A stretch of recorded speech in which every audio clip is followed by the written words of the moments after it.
Thank you, everybody. Well, nice to be here again.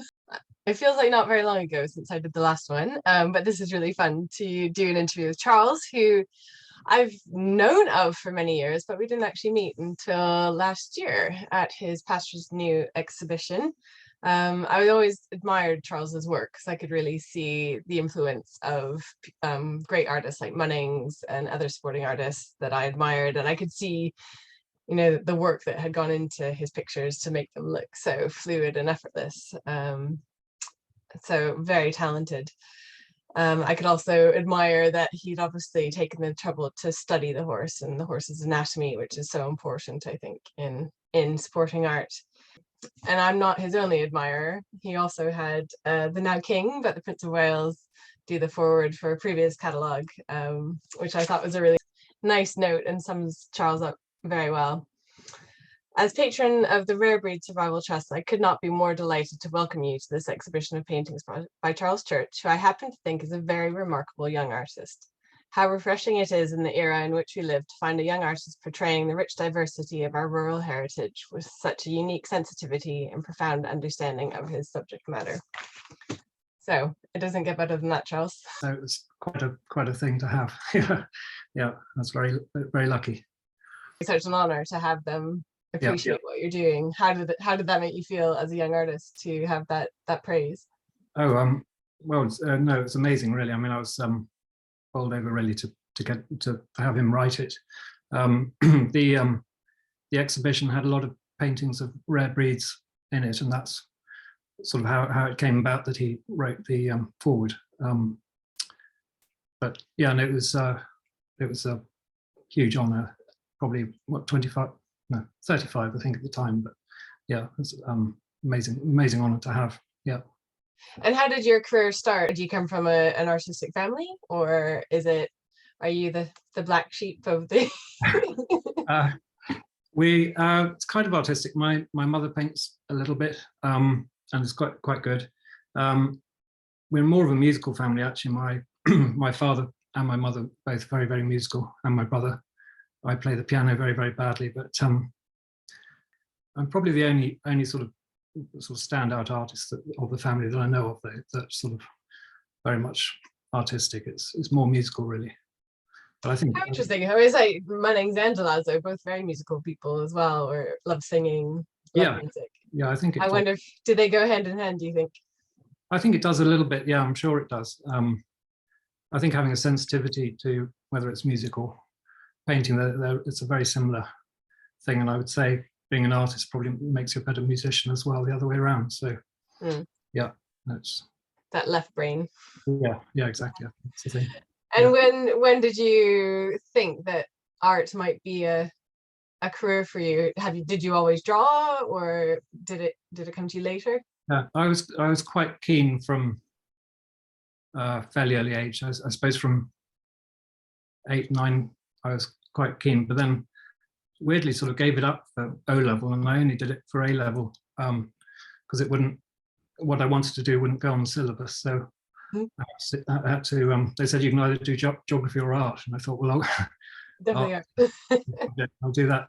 But I'd always loved it, and that first week I started painting again. I was just totally hooked, and it's sort of gone from there, really. Yeah. And did you start with an interest in horses and sporting art, or it was sort of horse racing was my great passion at the time. I just got into that, so painting and horse racing came together, and I just got completely obsessed with both at the same time. So I started painting horses aged about 15, 16. And who has influenced you along the way? Well, I have a long list. I mean, it might surprise you, my joint favourite artist is William Nicholson, actually. But Alfred Munnings would definitely be the other joint. But I think I love them equally. And I love Munnings's landscapes as much as his horses as well. So those two, and I think I really love painters from the beginning of the last century who were working out of doors a lot. Sort of Delazlo, like you after Excellent. Sergeant Lavery, Anders Zorn, people like that. Mm. I love that kind of style of working, and it's not necessarily equestrian things that I'm drawn to, but I mean I do love Stubbs. I love a good line leopards. I quite like Peter Beagle on a good day. Yeah. He was very good when he was on form. So Agreed. I mean, as an artist, we all have, or they all have bad days, don't they? So there's stories of Munnings throwing a picture in the river, and De Lazo certainly would, just discard a canvas, even though he might be 3/4 of the way through all a the time. commission, and just start again. And I think the attraction we have to those artists that you listed is that technical brilliance, that sort of bravura. They're so technically gifted. They put the work in that they are just free to paint what they see. Yeah, and they all make it look easy, which is the great secret, I think, to good painting. Absolutely. So I thought what we might do is go through some of your early works, and you can tell us how they progressed your career. And so this first one. Yeah. So that this is my first sort of big commission, I'd say, having studied in Florence, and I came back, and this is the first sort of really good commission I got. It was Lord Somerleyton at Somerleyton Hall on his Hunter, and I used to paint entirely from life at that time. I don't anymore, and I would go and stay with the client for 2 to 3 weeks at a time, which is, I always felt I was outstaying my welcome after sort of 4 nights. So it was always quite high pressure, but that was I was probably 24 or something at the time when I did it, and quite high pressure, but it was a fun one to do. Yeah, beautiful house as well. Is architecture something that you enjoy painting, or? Yes and no. I mean, I always think a house in an equestrian scene can ruin the painting very, very easily, and it's I don't mind it like that where it's backlit, and so it's not really, it's sort of there as a backdrop, but it's not sort of taking over the composition. With great danger, and you do get asked to do it, can I have my wife on a Hunter with the Labrador by the gate and house in the background and the lake, and you're trying to fit it all in, but it's just doesn't work you have to think as an artist and not as not trying to cram everything in. In this case it did work, and I think I was happy with it, but you have to be careful. It's a very fine line, I find, and I try and either have if I'm going to do it, have the house very, very small in the background. I think there's a slide coming up later which shows that, or really, really close up, perhaps, when it's more of acts as a backdrop. It's not detracting from the main subject. And is that a difficult balance? You have your patrons who might have something in mind that they want, but you as the artist are, what will work and what won't. How do you do that balancing act? It's very difficult, and I was actually received some very good advice a few years ago from an artist who said you just got to learn to put your foot down. I think the best commissions come about when the person commissioning it allows you completely free, a completely free path of what you'd like to do. The more you get constrained if I want this particular view, that kind of thing, the less chance of it being a successful painting, in my opinion. And I used to be terrified of saying, back to the client, I don't think that'll work, or but after a while I sort of started doing it, and actually people do appreciate it and understand, and it's the end result that's most important, and you've got to be happy and they've got to be happy. So it's it's a difficult one, but I mean it's still now, I get some clients who are a little bit more pushy about what they like, and others who are a complete dream to work for and just say, you paint it exactly how you want and we'll be happy. So yeah, definitely the dream patron. So we have this lovely one. Yeah, that's an early one. That was I'd say I've had 2 sort of exceptional patrons in my career who've, I think any artist getting going is so important to have, if you can be lucky enough to have a couple of, or one patron who really promotes you and commissions a lot of work. This was my first patron, and I must have painted 15 pictures for him, I should think. I think this was the first one, possibly, and this is his daughter on a pony, and painted from life. And yeah, I always liked it, actually. I mean, it's looking at it now, it's, you know, lots about it that I do differently, but you know, I think for a painting of the time, it's quite a sweet one. But absolutely captures the pony, which I think is quite a difficult thing to do, is to get character in equestrian subjects. So yeah, I like it. I would love to have been painted like that as a child. Yeah, and I think well, the other thing as well is I paint less and less of this kind of picture, and I'd like to do more and more. But it's the way, I suppose, you charge more money and you end up painting more sort of racing subjects and that sort of thing. And I'd love to paint more of this kind of thing, because this is the kind of thing you do it anyway, rather than it being a commission. You know, it's a sort of fun painting. What you love, what you enjoy painting. Yeah, and you can experiment with and so on. So it's quite fun sort of subject. Nice. And then there's this one, which completely took me by surprise when you sent it through. I've never seen it, and it's extraordinary. It is amazing. Yeah, it's not as early as the others. It's a little bit later. I think it was 2004 around then. I had a commission to paint the Sultan of Oman. This is came through Susan Crawford, actually, who'd been asked. Oh, really? Quite a lot of work for them before, and she'd been asked to do this, but she said I'd come quite close to Susan, but she said it's just they want way too much in the picture for me it would take me, you know, years to paint, because she paints very, very detailed, and so anyway, I got the commission. There's quite a funny, slightly rude story about so you've got the Royal Camel Corps on the left and the Royal Cavalry on the right. In the centre, this is one of his favourite Arab stallions called Khaleb, I think we say. But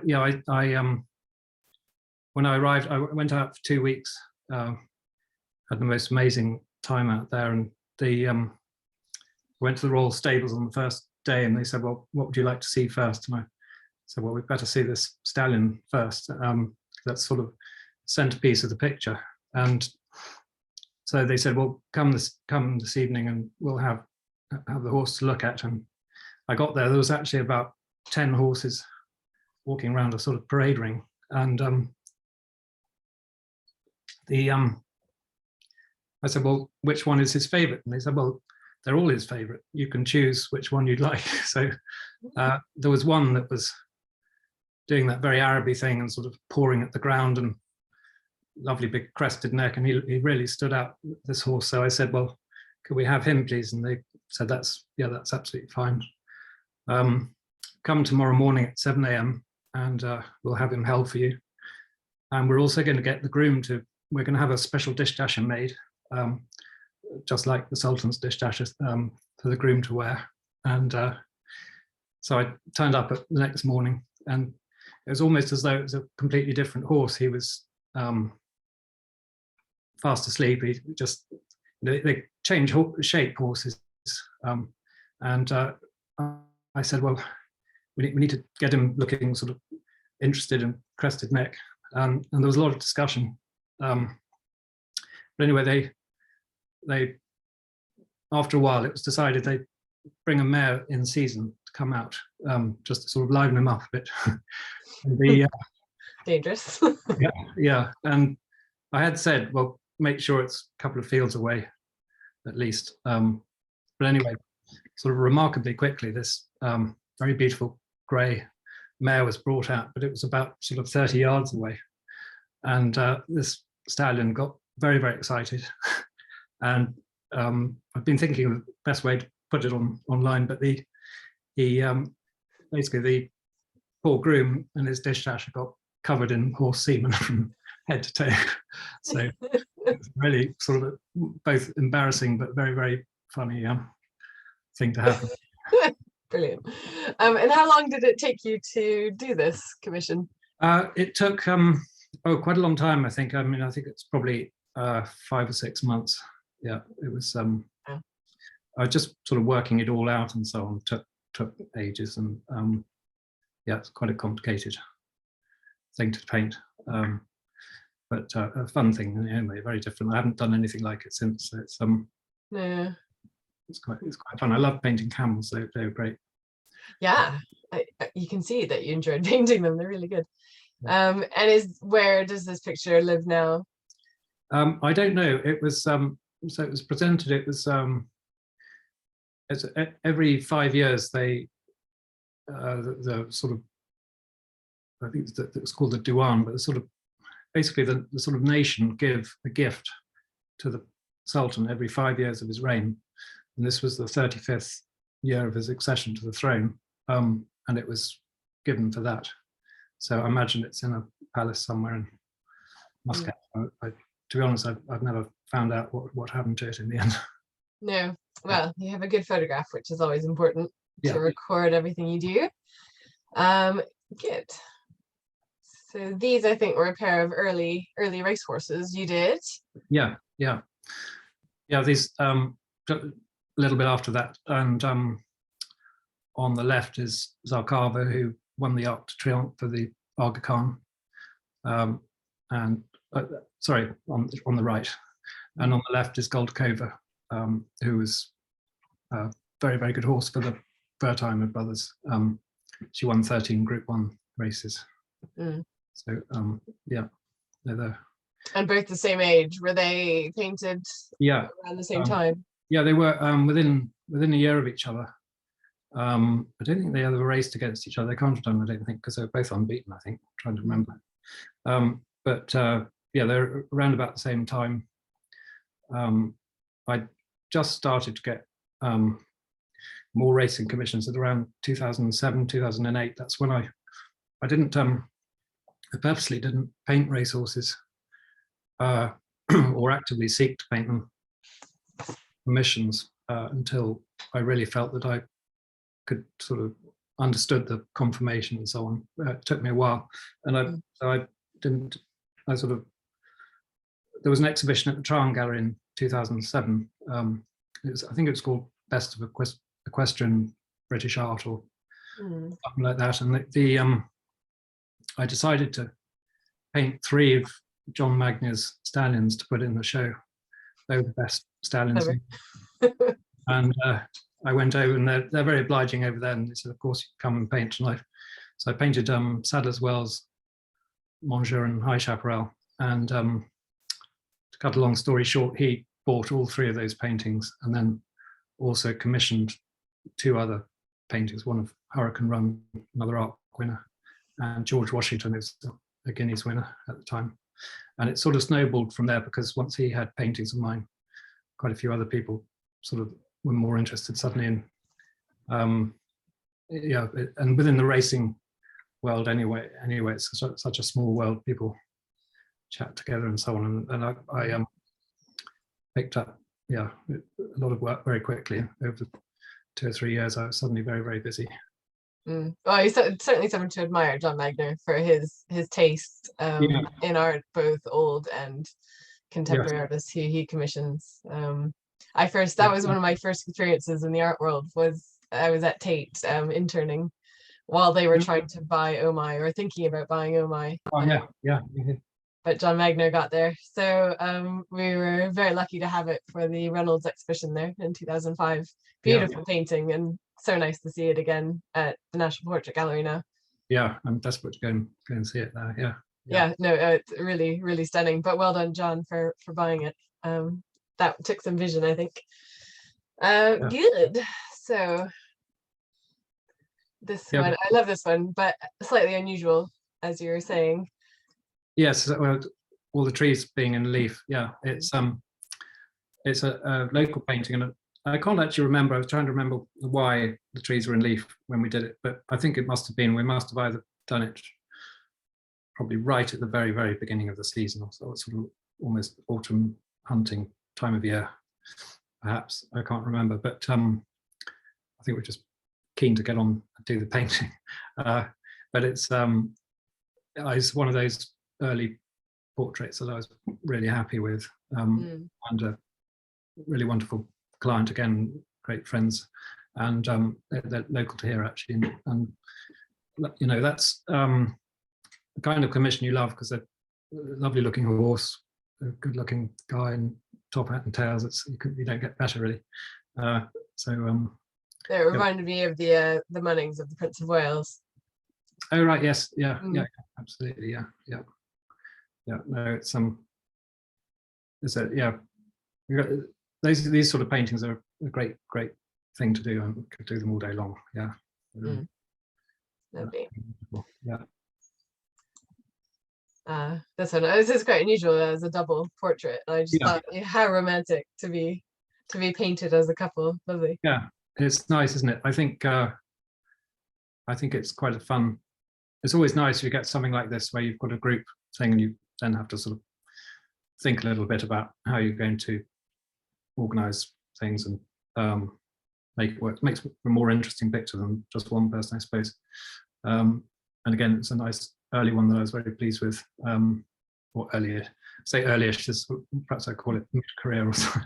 I'm hoping I'm mid-career now, but yeah, they're again, two nice horses and lovely people, and it's up in Leicestershire actually. So yeah, it's a really nice one to do. Well, it shows how important the landscape is as well. You really have to be. You have to be everything to do what you do. You have to be a landscape painter. You have to be a horse painter. You have to be a portrait painter. Yeah. And then put it all together. So pictures like this really show that off, that skill. Yeah. It took me a while, but it was probably around this stage of this painting, I realized that the landscapes are so integral to what I do. I had to go out and do an awful lot of landscape painting, because there's no good sort of becoming, reasonably proficient painting horses and not being able to paint a good sky or landscape or tree or whatever. And I think so. I've worked an awful lot. I never used to sell landscapes. I used to just do them as a hobby, and then I had a show and I was a bit short on paintings and put some landscapes in, and they were sort of first things to sell. And so now I go out landscaping a lot. I make a thing of trying to do a lot, and I think it really improves commission work if I painting landscapes. I mean, I think I still got quite a bit to do on landscapes, but yeah, it's an absolutely integral part. And yeah, that's why you look at someone like Munnings, who was the most incredible landscape painter.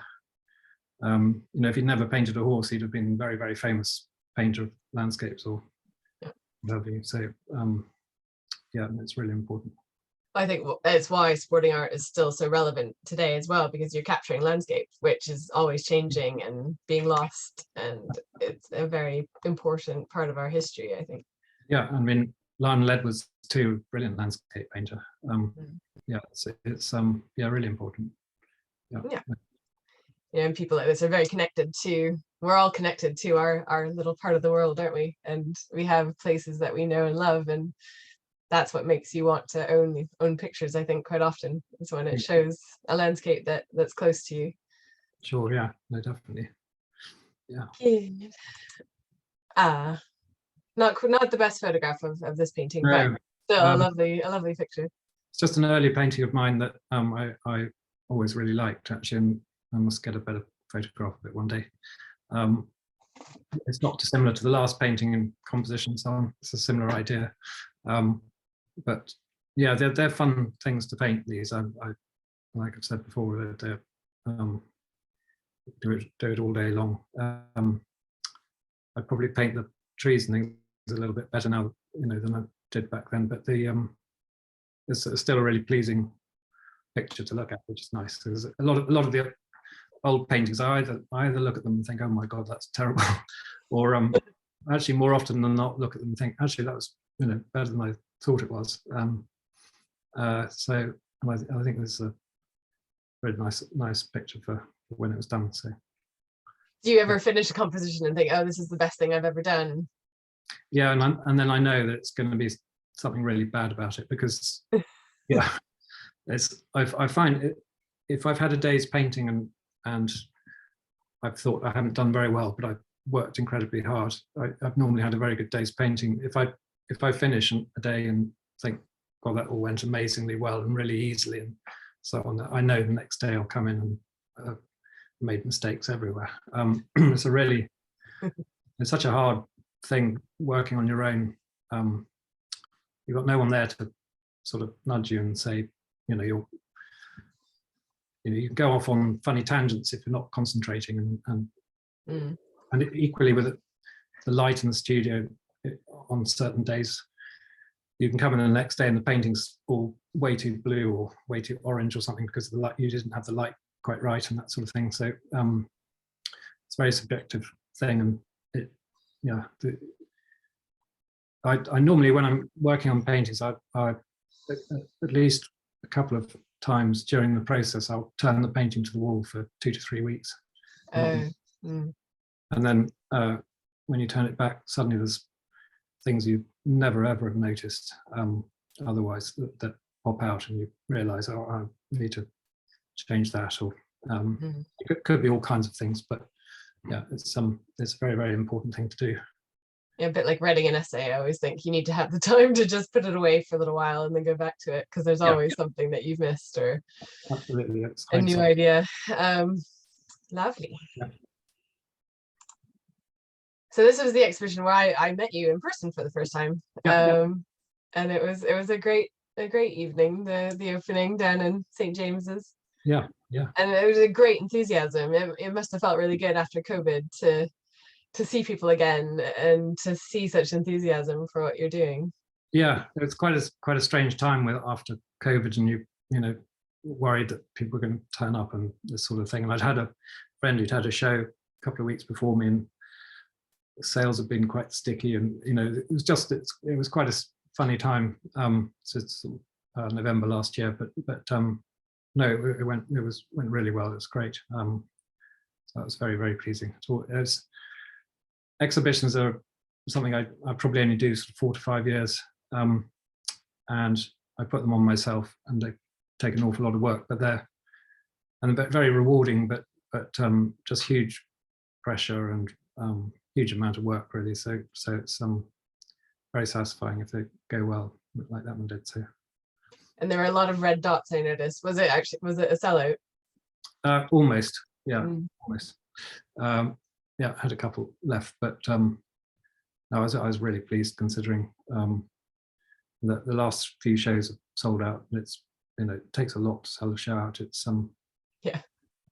I think normally the exhibitions have gone well because I don't exhibit that often, so I've normally got clients. There's quite a bit of sort of pent up demand, if you like. So it's easier for me than I have friends who have shows almost every year, and I think that's very, very difficult to keep showing, keep expecting people to buy. So it's yeah, we only have so much wall space, so yeah, absolutely, yeah, no, it's difficult things, but yeah, no, it's nice as well when I have a show to paint other things like that bull. Yeah, well, and the next slide as well, I love it. Yeah. Incredible. Yeah, this was in well, when the then Prince of Wales wrote forward. That was my Great British exhibition in 2005, and this was a British white bull. They're sort of quite a rare breed now, or becoming rare. And I noticed the other day when I was looking at it with you, but he does look a bit lean, actually, and that was because I met him and his owners at the Royal Show, and they said, well, he was at a stud in Devon for a while, and he was going to come back to. They were in Suffolk, and they said, well, we're probably not supposed to, but we could bring him on the lorry, and if we stay the night, he can pose on your lawn for you. So he did, which is really exciting. Terrifying. Yeah. He's they're enormous, not that high, but sort of about a meter wide, if you can imagine. I mean, absolutely huge. Yeah, he's lovely, lovely looking bull, and he had that lovely sort of pearlescent, sort of quite thin skin. It's quite difficult to paint, actually. But I really enjoyed it. Yeah. Yeah, it's the most difficult color to paint. I always think white, that sort of, or white or off-white. Well, it's every tone. Yeah, golden there. It is. I mean, I think I find grey horses the easiest to paint. I was thinking about this the other day. But when I say that, what I mean sort of whitish grey horses. If you get sort of, I painted a horse called Roaring Lion, who's sadly sort of ill-fated, but a couple of years ago, and he was the most incredibly difficult horse to paint because he had very sort of blotchy, sort of almost rony colour to him, really, really difficult. So yeah, grey's the easiest. Chestnut's one of the harder ones, but bay's pretty easy. But sort of roan, or that sort of colour, very, very difficult. So yeah. Excellent. And then I love this pair as well. yeah. I started painting poultry around about 2002, probably around then, I should think. And with it, other farmyard animals, and just really love doing it. It's great. I think it's really important to paint. You know, if I just painted horses, I think I'd go very stale and my work wouldn't improve. I think it's really important to diversify, and they're great things to paint. I love it. Love doing this sort of thing. Yeah, beautiful. Especially geese. Yeah, no, they have so much character, don't they? yeah. Arrogant little things. And then I put this in because I loved it. I thought it was a great, great study of a hound. And very much like the constable dog that you quite see in the foreground of his pictures. I think that's what it reminded me of. Yes, yeah. Well, hounds are amazing to paint, and actually they're very. I find that from a commercial point of view, they're very popular. People love buying paintings of hounds. But I love painting them as well, and they're again extraordinary character, very interesting markings and things. Again, some hounds can be really difficult to paint, but I like painting them sort of out at season, sort of get in the summer, all asleep on the ground or something like that. It's or in their lodges. That's quite fun. I think they're wonderful things. So that, again, if I wasn't painting horses, I could just probably become a hound painter for hound poultry for the rest of my life. Great. I mean, I think we'd miss you as a horse painter, though. Well, yeah.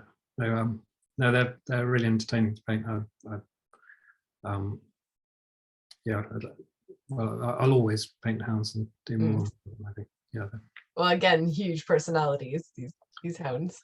Yes. Yeah. They are. They're great. Just a great subject in every way. And look at those John M's paintings. He was one for. Oh, we might have. Oh, sorry, you just froze for a second. No, there's a lovely pair of John M's hounds at Richard Green right now. I just saw them last Friday. Yeah, they're stunning things. Really lovely. Yeah, I mean, no one really painted them for a while after him, and there seemed to be a bit of a gap. And I think now you see quite a few people painting hounds again, which is nice. I mean, they're wonderful things to paint. Yeah. Good. Oh, and I just threw this in as well. I'm giving a plug for Richard Green, apparently, because I just saw this study by Munnings on the right on Friday as well. That was in the show, and it struck me how nice it was that you and Munnings you're following in Munnings' footsteps on Exmoor. Yeah, well, I used to go down there a lot. I haven't been so much in recent years, but yes, it was wonderful. It's not too far from here. It's a couple of hours drive, and also New Forest as well. I used to paint there a little bit. It's wonderful because you can paint a landscape down there, and the pony might walk into it, or you sort of slightly follow the ponies around. They don't tend to move too quickly if you start painting them, so you can work away from life like that quite a lot down there. It's quite, as long as you don't get disturbed by someone with a camera sort of quite often. Try Yes. and gallop them off. But yeah, it's yeah, I love the British landscape. I always have, and I don't get, you know, sort of particularly, I've never been to Africa, but people often say, would you go to Africa and paint those scenes? And I mean, I just love everything in the UK, and I don't, at the moment, I don't sort of see a reason to go anywhere else. We have so much. It's extraordinary. It's a small island, and the different landscapes you have in such a small area is just beautiful. I mean, I love Exmoor. I've only been a couple of times, but you know, to ride on that landscape is quite something. Oh yeah, yeah, no, it's amazing, and I mean, and the seascapes in this country as well. I mean, I just think we have the best seascapes there are. I go up to Scotland painting every year, pretty much, and I love painting up there. It's just absolutely incredible seascapes as well. So yeah, I'm very lucky, and I endorse it here. I'm just really blessed with local amazing landscapes and seascapes around here as well. So yeah, it's very, very Something lucky. new every day. Well, that's the nice thing about landscape, is it changes. Every day is different. And so every day is a new subject. Yeah, no, 100%. Yeah, yeah. No, it's really great. Yeah, I love Munnings' sort of wartime down in Withypool, painted an awful lot. They're fantastic. They're very, unlike a lot of his work at the time, they're very sort of free and sort of without any, you know, no one's trying to make him do anything. He's just working away, quietly, painting ponies and sheep and things, and they're fantastic pictures. Yeah. Agreed, very much so.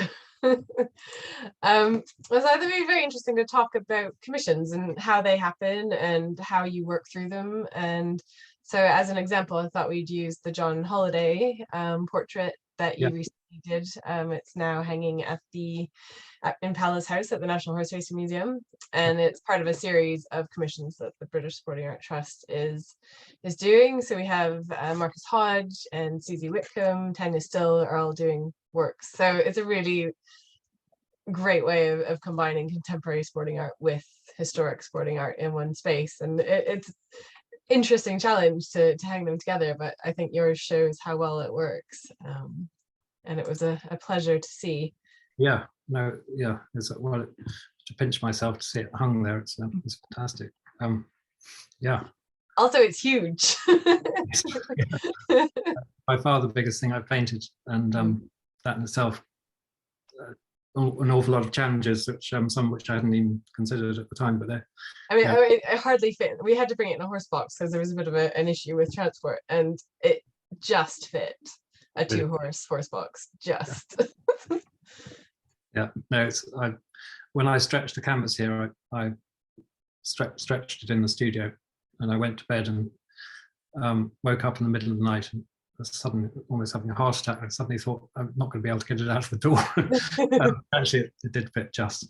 Yeah, but yeah, no, it was very, very big. Yeah, but that's yeah, wonderful opportunity as well. So I'm very grateful. And difficult. Is it much more difficult to paint big than small? Yes and no. It's kind of really strange. I just sort of all the rule books that you're used to just get thrown out the window, and you find you just have to work in a completely different way. And I probably, in some respects, I maybe went about it the wrong way. I now look at look at a big Rubens or something, and you see the way in which they painted it, and I painted my picture the way I paint a smaller picture, in a slightly organic process, and I didn't over-plan it. And I think, well, I'm happy with the way it worked out, but I mean, I think if I was to do it again, I might have done an awful lot more studies and worked from a tighter concept before I started, because I get sort of halfway through and start taking hounds out and moving them, and actually I enjoyed it and enjoyed working that way, but it took a lot longer, I'd say. But yeah, it was a really, really interesting process, and yeah, fantastic opportunity to do. And Yeah. how did it come about? I think you did this earlier picture. Yeah, so that picture on the screen on the left is a study for another painting I painted of the same John Holliday on a different horse about 5 years before then. And at the time, I went to see him for a few days and came up with these two sketches that you see on screen, two options of things to paint, and decided to go with at that stage with the one with Belvoir Castle behind, and that painting worked out very well. And then when it came to painting this picture for the trust, I decided that it was decided that we try the wooded scene, so the one on the right. So I went back to have a few days following the hunt and with John posing for me, and I did change it actually quite a bit, I suppose, from the study you see on the right. It's some finished picture. Yeah, I think the next slide shows. Yeah. So these are sort of early stages, very early stages on the left, and then sort of slowly building it up. And I guess I wanted a little bit more of a portrait, just being the scale it was. I didn't think that study that I'd done on the screen before I felt it wouldn't have worked on the scale quite so well. So it's a little bit more, looking slightly more side on at the horse than that one. And yeah, it was going to be, the horse and rider was going to be smaller within the painting, but when I got it stretched up and started working away, I actually made it bigger. I thought sort of go large or go home. So the horse is pretty big in the painting. It's probably at least half life size, but it could be more. But yeah, and the woods was the background probably took me longer to paint than the actual subject.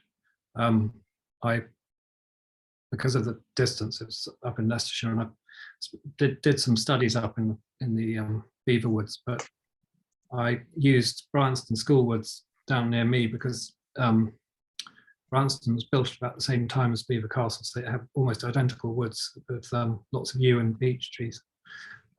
So it was really useful at the time, because by the time I got onto working onto the landscape, it had gone through the summer and it was back into winter again. So I was able to go out locally and do a bit of work in Bryanston Woods and come back and use those studies to help me build up the landscape to this. But it's yeah, as I say, it was a very organic process, so it sort of probably took longer than necessary, but it was, I think in some ways that's good, because you go through all kinds of different options and then you draw out what the best ones could be. And what was it? How long did it take from starting? I suppose the larger canvas.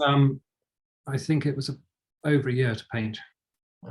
Yeah, longer than I thought. But I did give it sort of 2 or 3 weeks at a time, not working on it, because you couldn't work on it all the time. It's just too much. Unfortunately, the studio here is not big enough to turn it to the wall. I sort of could, but I always end up walking around it and seeing it. But yeah, it was a really difficult challenge, but really enjoyable. Yeah, absolutely loved it. Yeah. Excellent. I think we have one of it in There it is. Yeah. finished in its wonderful frame, and we were discussing earlier how important framing is to pictures, and it really can make or break a picture, and it really is crucial.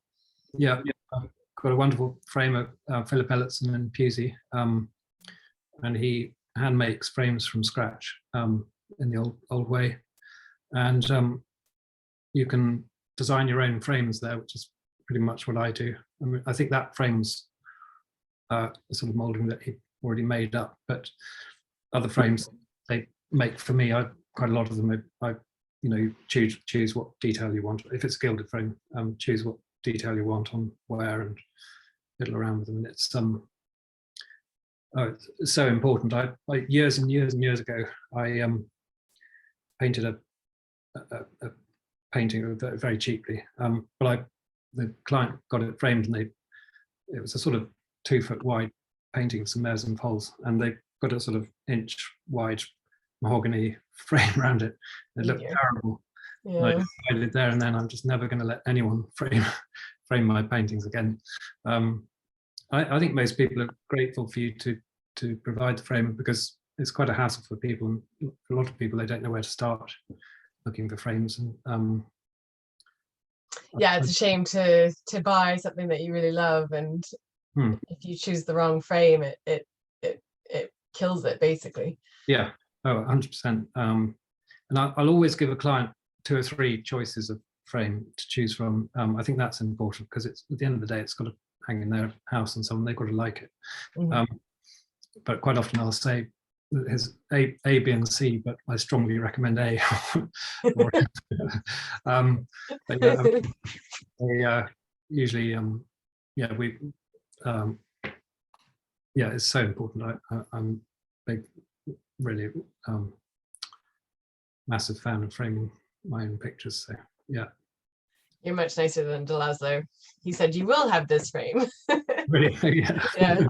Wow. He had a nice mix of antique 18th century frames and contemporary frames from actually just on the King's Road here, funnily enough. Yeah. Close to where I'm sitting now. Okay. I'm also next door to Munning's studio in Chelsea, which is very nice. I'm steeped in the history here. Yeah, amazing. I love these shots of you. It's your masterpiece. Yeah.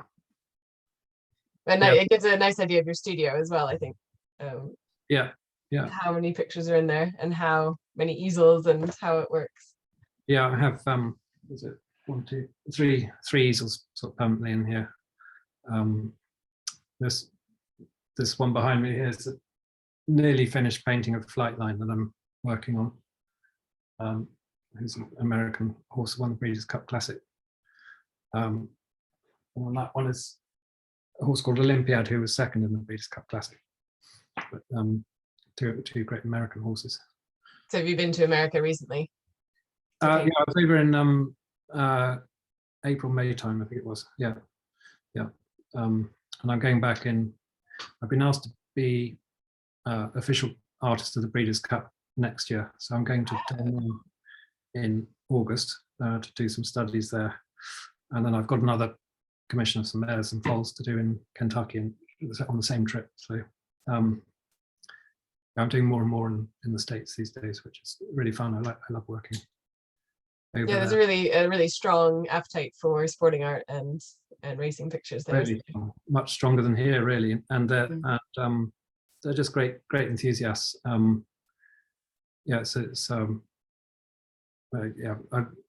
Ever since I've ever gone to America, you get really well looked after, and I think something about being a British artist over there, it's fantastic.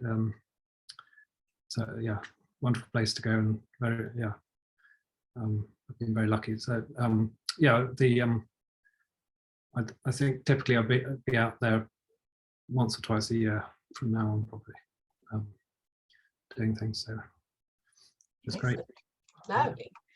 Oh yes, I had to include one of the British Sporting Art Trust patron, now Queen Camilla, unveiling the picture recently. It gives a sense of the scale as well. It does. It's huge. Yeah. It took a little while to figure out how to devise something that a drape that could be pulled down off it, but I think it worked well. We had a little weight in the hem of the fabric. So I never had a chance to ask you how you done.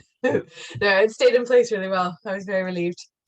It was quite a stressful. She was meant to come in March, so there was about 6 weeks to get the picture there, get things moved, devise new displays, get a drape for it.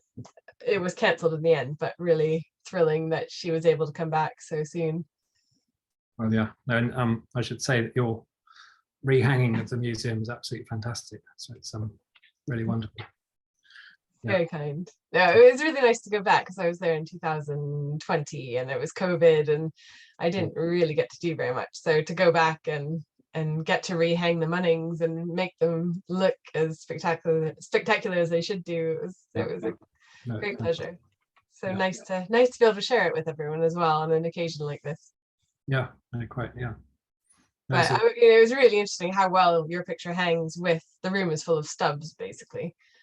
So a great compliment to you. I think that it doesn't look out of place. It looks absolutely as part of that sporting history, that painting history in this country. Yeah, I think it's probably partially the frame as well, which is kind of of that era. So yeah, I have to pinch myself seeing it up there. Yeah. No, we're very happy to have it, and it's much admired. So I thought we'd just talk about what you're up to now and where you see yourself going and what your plans are. You've spoken a little bit about America being a bigger market now. So who is this lovely pair? This is actually an Australian race mare called Atlantic Jewel. Hence you can see that sort of V on her shoulder. And it's actually painted at Coolmore in Ireland. They've got a farm called Anne's Gift, which is just the most spectacularly beautiful place you've ever been. It's really beautiful old farmland, sort of parklands rather, and all of John Magna's best mares are there, and it's a really, really amazing place. And so she was over there being covered by Galileo, I think. So it's an opportunity to go there instead of having to go all the way to Australia to see her. That was a nice. Again, mares and foals are a really fun thing to paint. A little bit different from racehorse portraits. Present different challenges and so on, but always make nice pictures, I think. Yeah, absolutely. Lovely. I like that one a lot. Whoops, sorry. I've gone.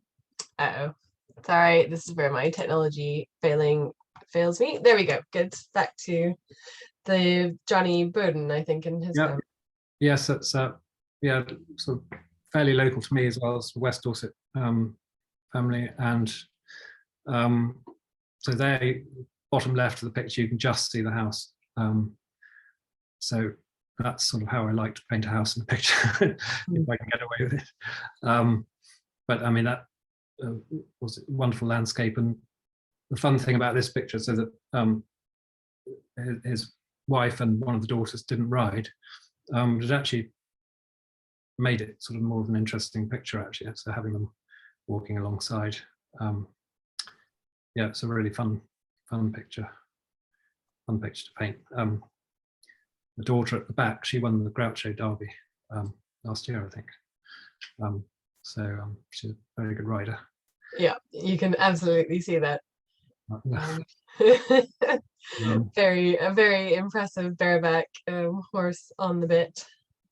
Probably borrowed from Munnings a bit in that sky, I should think. But, but yeah, it's it's one of my pictures I've done more recently that I'm really, really pleased with. Yeah. Is that the biggest group portrait you've done? Getting on for it. Yeah, it's quite big. It's I might have done bigger, but it's about 4 foot wide, perhaps. In that picture, I'm trying to think something like that. It's a lot of figures and animals to make it work. It's really difficult. Yeah, they are a challenge, these sort of pictures, because silly things like not having the horse's legs all doing the same thing. It's quite a lot of work in sort of designing them behind the scenes, but then you want to make the thing look as natural as possible. They're not easy paintings to do this kind of picture. And also the other thing is when you get a close-up horses and then background behind them, but really quite distant, can be very, very hard to make that drop right back and not jump forward. And quite a challenge paint, but again, I think that's probably where painting lots of landscapes come in helpful for me.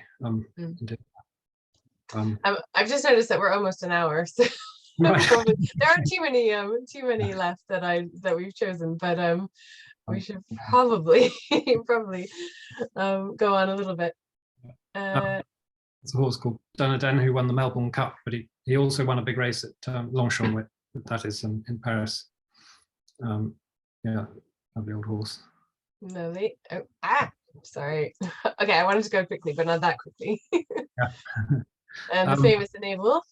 Yeah, that was painted last year or the year before, I think. Frankie Dettori and John Gosden up at Clarehaven, commissioned by John, and yeah, amazing mare. Really, yeah, amazing mare to paint. She's lovely. And Frankie came and sat on her, which is almost never happens, but she'd retired, and you know, to get a jockey to pose on the actual horse is extremely rare. So yeah. I was very lucky. Yeah. Well, and Frankie, how amazing in the year of his retirement now to look back on this. Yeah, amazing, and I'm glad. I painted two of Frankie now actually, but I'm glad I got to paint him before he retires, because you know, he'll go down in history as one of the greatest, won't he? So absolutely. Yeah, and that's the study on the left. Yeah. Another famous horse. Yeah, for the study of Frank, I actually just did for my exhibition a few years ago, and I really desperately wanted to paint him. Went to see him in his first season at stud, and yeah, amazing horse. He is such a handsome horse. Really stunning. Are you ever tempted to keep things like this? I have the odd one. What tends to happen, I get people come to the studio and then friends and so on, and end up buying them over dinner and things. And so I don't keep that many, but yeah, it would be nice to keep more. And I have got quite a few, but they're not as nice as this one. So. They're really nice. Yeah. I thought this was really unusual. And an event rider, you said, Liz Murdoch. Yes, yeah. Well, it's on her eventer, yeah, up in Gloucestershire. Can't remember what year that is, about 8 years ago. Yeah, quite fun to do something a bit different, more quartering angle and so on. And an upright painting, I hardly ever paint a upright format of portrait, so quite fun to do that. And she was it's a fair point, isn't it? We don't really have a lot of pictures of the other sports, you know, dressage or show jumping or eventing. Yeah, I mean, less money in those, I suppose. Yeah, I think that's partly it. I move a lot more in racing circles than I do in eventing and so on. And yeah, I probably only painted maybe 8 eventers in my life, maybe, compared to nearly 9 times as many racehorses or something. So, and quite a few hunters and things, but not so many eventers or show jumpers. But yeah, no, we'll have to work on that, I think. That's a nice Newmarket picture. Yeah, that's Nassau, who won the Derby, and it's at Moulton Paddocks where Charlie Appleby trains him for Godolphin, Sheikh Mohammed. And what makes the chestnut difficult to paint? I don't know quite what it is, but if you get the chestnuts vary in colours. Some are sort of quite pale and pasty, some are quite orangey, some are much darker. And if you get it very, very slightly wrong, it's completely unrecognisable.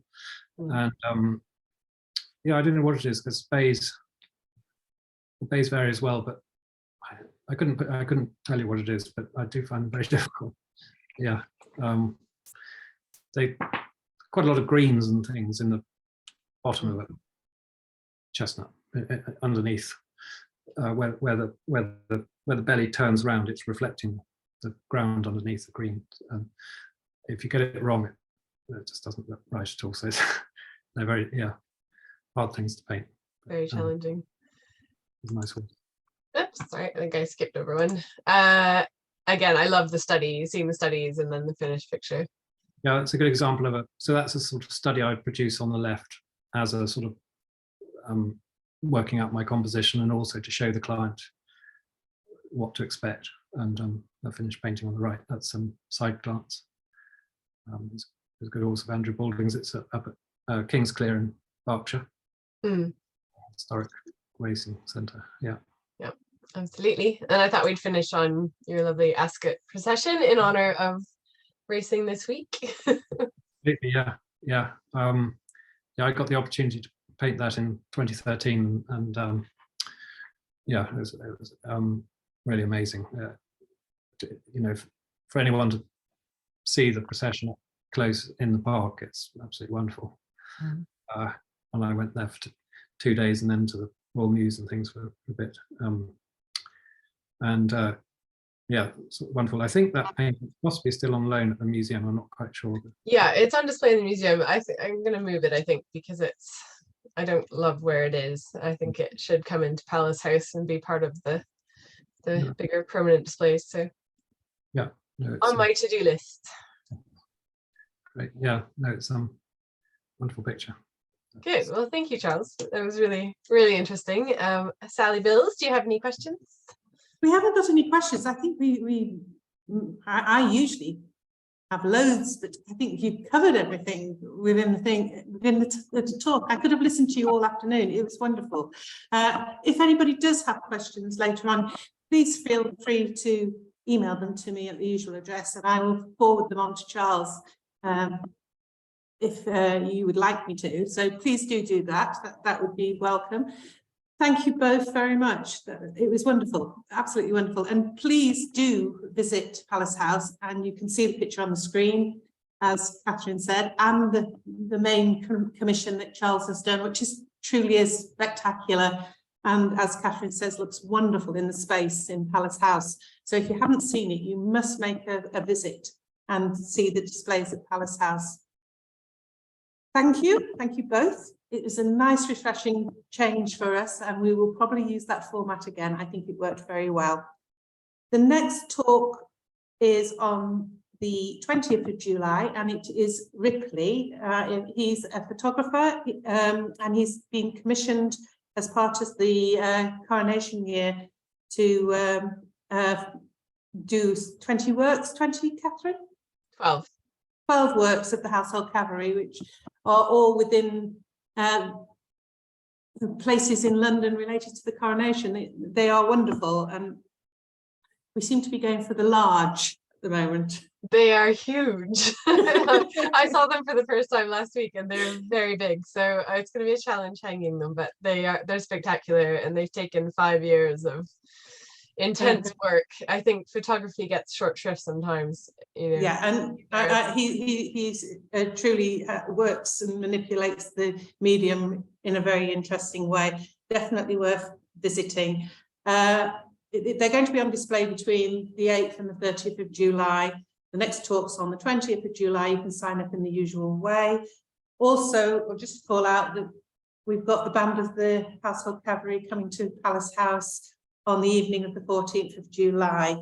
BSAT members get a reduction of 20%. It's £25, so it'll be £20 for BSAT members, including a glass of wine, but that should truly be a good evening, and you can come and see the Ripley and Charles's works at the same time.